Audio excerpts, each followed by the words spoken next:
Hey people, it's Zach, and can you find the difference between this picture and this picture? Of course not, they're the same picture. Oh look, it's another book adaptation! I'm on it. These things are often regarded as bad and are usually just shrugged off as cheap cash grabs with no effort put into them at all. And for good reason, but there can be some good ones here and there if you search hard enough. Nobody's willing to search that hard. Well here, I'll do it for you. Dang it!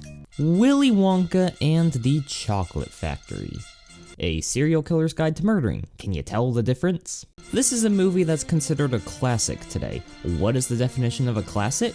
Whatever the dart hits. Classics can be anything from an old cartoon/movie or one that's really good and people still like to revisit to this day.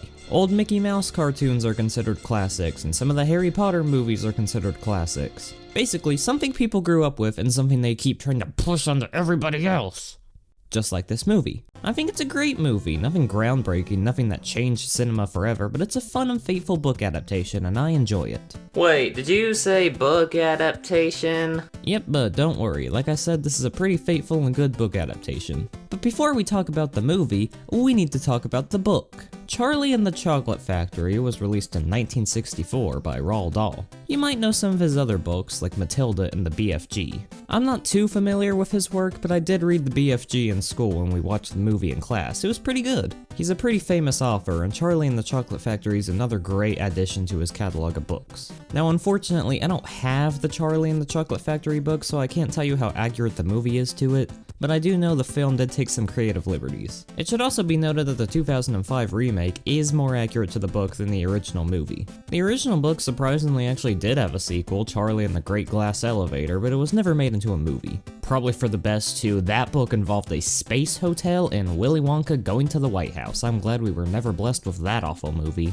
Anyways, with all that out of the way, let's talk about the history and development of the movie. So the idea for Willy Wonka first began when director Mel Stewart's daughter read the book and asked him to make a book out of it. He showed his friend David Wolper, and he was in touch with Quaker Oats at the time, and he asked them to help finance the movie, and in return, they could make a Willy Wonka candy bar and make a bunch of money. Yes, that Quaker Oats helped make this movie, even though they were not a movie studio. Oh wow, can't wait for the Craftsman Bob the Builder movie. Roald Dahl was okay with the idea, and he and Wolper agreed that Dahl would write the screenplay.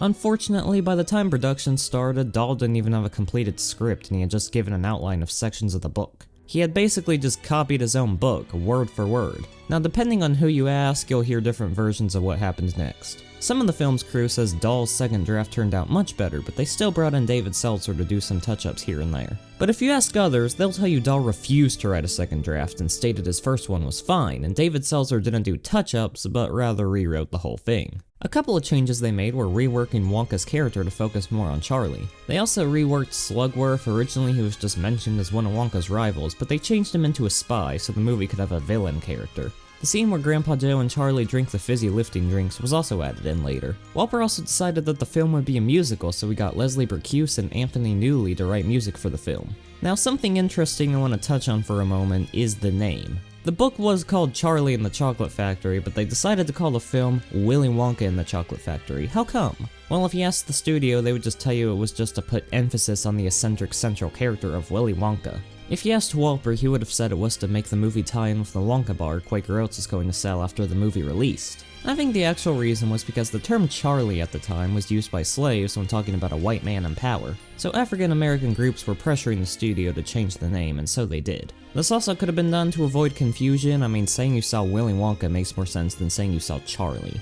And now it's on to the cast. Playing Willy Wonka was Gene Wilder. Spike Milligan was originally Dahl's original choice, but Gene Wilder put on a great audition, although he only agreed to be in the movie if, during his first entrance, he walked out with a cane, the cane sunk into one of the stones, and then he fell and did a forward somersault. When asked why he wanted to do that, he replied, "From that time on, no one will know if I'm telling the truth." My go-to is usually just to say stuff that doesn't make any sense. Oh, I have to go get my car. It was having work done at Walgreens.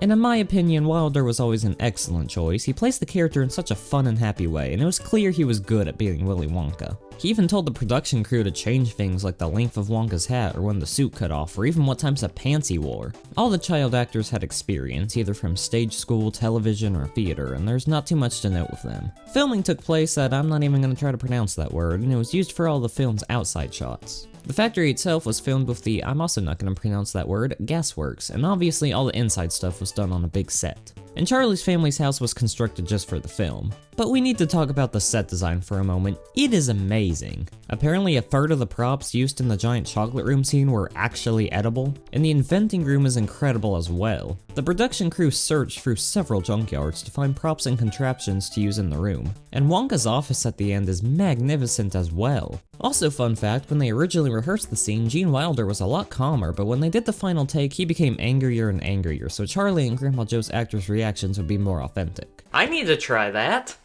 When's my package gonna be here? When's my package gonna be here? Willy Wonka and the Chocolate Factory ended up being released on June 30th, 1971 by Paramount Pictures. Wait, don't forget about Quaker Oats. And despite how famous the film is now, at the time it actually flopped at the box office. It only made $4 million against a $3 million budget, and despite some critics giving it pretty good reviews, it was largely forgotten about and seen as a failure. A lot of the crew blamed Paramount Pictures, who distributed the film, saying that they didn't advertise it good enough and they let it sink into obscurity without doing anything about it. But then two things happened that changed the film's reception. It was aired on television, and it was released on home video. These two things revived the movie, marking one of the rare times a movie is more successful after its theatrical run than during it. The movie flew under the radar when it was in theaters, but being on home video, it gave families an extra chance to see it, and many were pleasantly surprised by how good it was. And the rest is history. It went from a box office failure to getting preserved by the Library of Congress. So it's like me, except I'm still waiting on that success part. But what about the Wonka bar, the literal reason the movie was made in the first place? It never ended up getting made.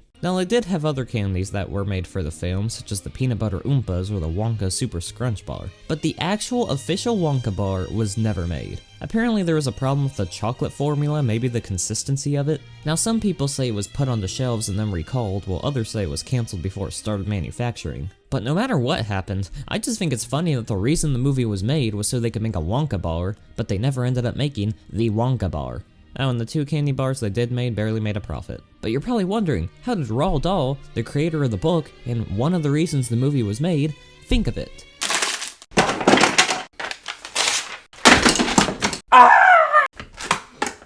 It's not even how Wonka's supposed to sound. Yeah, he didn't like it. In particular, Charlie and the Chocolate Factory, which is probably your most successful, isn't it? Probably, yes. Yes. And it's been made into a film. It was made into a rather crummy film, yes. I wasn't pleased with it at all. Did you have anything to do with it? Well, I originally wrote the screenplay, but I made the mistake of letting Hollywood have a free hand, and I shall never do that again. He actually visited the set during filming, and according to the other actors, he was in good spirits and put his differences with the filmmakers aside. But this didn't last long, as he later called the film crummy and criticized all the songs and requested 2 of them to be cut entirely. He also criticized the Oompa Loompas and was mad that he was the only credited screenwriter, since like I said earlier, David Seltzer made changes Dahl did not agree with. Now in my opinion, I think Dahl's opinions are a bit harsh. I understand he was upset that the production crew didn't listen to him on some things. But when you're working on a film, it's a team effort, and if people listen to you, you also have to listen to them. But I do think crediting him as the only screenwriter was wrong. But in spite of all of that, this film has been a cultural icon thanks to the music, the acting, and the wacky set design. And in a way, it was a success from the very beginning. It just took a while for that success to be noticed. Nope, none of us are escaping talking about the disc and box art that easily. You all know how this works by now. We got the standard DVD release here, and we've got Willy Wonka front and center. They're acting like this movie is named after him, and I don't like it. We've got all the kids in the background and some candy spread around as well. Here we have this 40 years of everlasting fun sticker. That's a way to instantly date this DVD. On the back we have the classic review that's probably by the director's mom and all this useless garbage I have yet to read. And I am not changing that today. Besides that, there's an Oompa Loompa showing us the special features and some scene from the movie. Now let's look at the disc art. Oh, I hope it's as colorful and fun as the movie.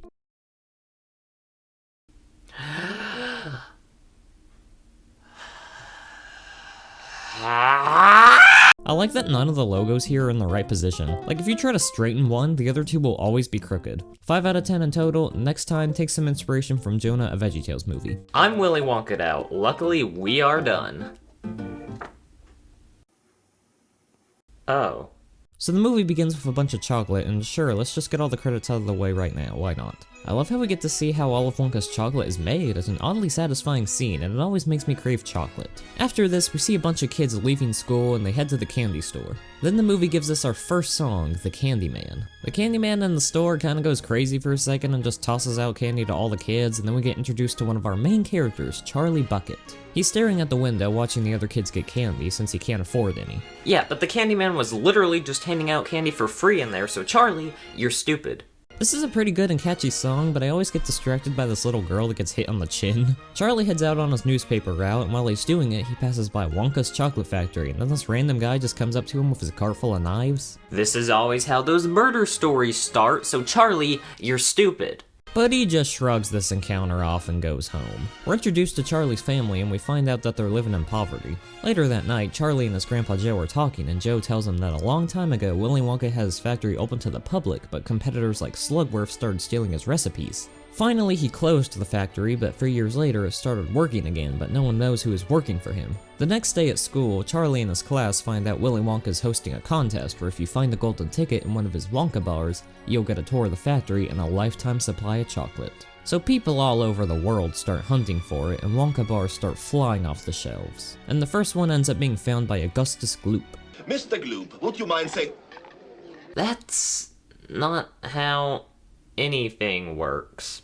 And we also see a strange man talking to him, and this actually happens with all 5 kids, but we'll find out why later. For Charlie's birthday, he gets a Wonka bar, but he doesn't end up finding one, but Veruca's Salt does end up finding one since her father has hundreds of workers unwrapping Wonka bars in his peanut factory. You see, all of the kids have something wrong with them. Augustus has bad eating habits, Veruca is spoiled, Violet talks back and doesn't listen to anybody, and Mike TV is addicted to TV. Speaking of Violet, we see her get the golden ticket, then we see a scene of Charlie and his mom at her job, and she sings Cheer Up Charlie. This is probably one of the most forgettable songs in the movie for me. Like, it's fine, but this scene could have easily just ended when Charlie left. Anyways, we see Mike TV getting his ticket, and then we see Charlie and Grandpa Joe opening up another Wonka bar, but they still don't end up finding it. And then we see that the last Wonka bar has been found somewhere in India, and Charlie secretly overhears the adults talking about it. But the next day after school, he finds some money in the street and he uses it to purchase a Wonka bar. Then he finds out at the newspaper stand that the 5th ticket being found was just a hoax, and since this movie needs our main character to succeed, of course Charlie finds the ticket in the Wonka bar. After getting harassed at the newspaper stand, he runs home, but gets stopped by Slugworth in the tunnel. He offers him $10,000, saying it could buy him a new home for his family and food for them as well. And in return, he wants Charlie to bring him an everlasting gobstopper from Wonka's factory.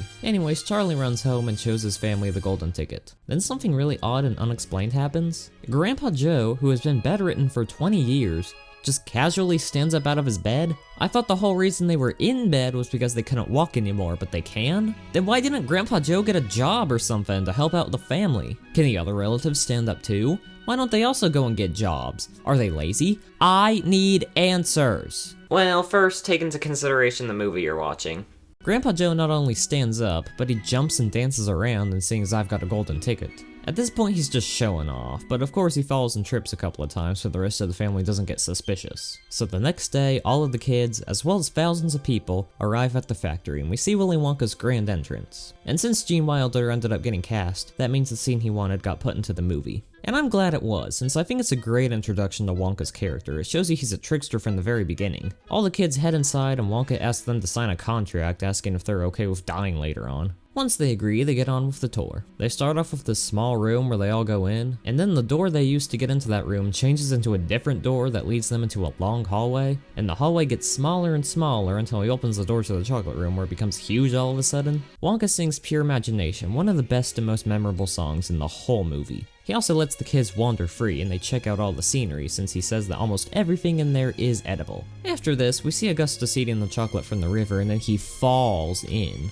And Wonka doesn't care. Augustus gets taken to the hot fudge room and he's boiled alive. And I don't want to hear any of that, well, you don't know that for sure. Wonka is a maniac, Augustus is dead. And this is reassured when a boat pops up with only enough seats for 9 people. That means Wonka knew one of the kids wasn't gonna make it, so he didn't put in any extra seats. Wonka is actually insane. Well, that's not fair. You need more evidence than that.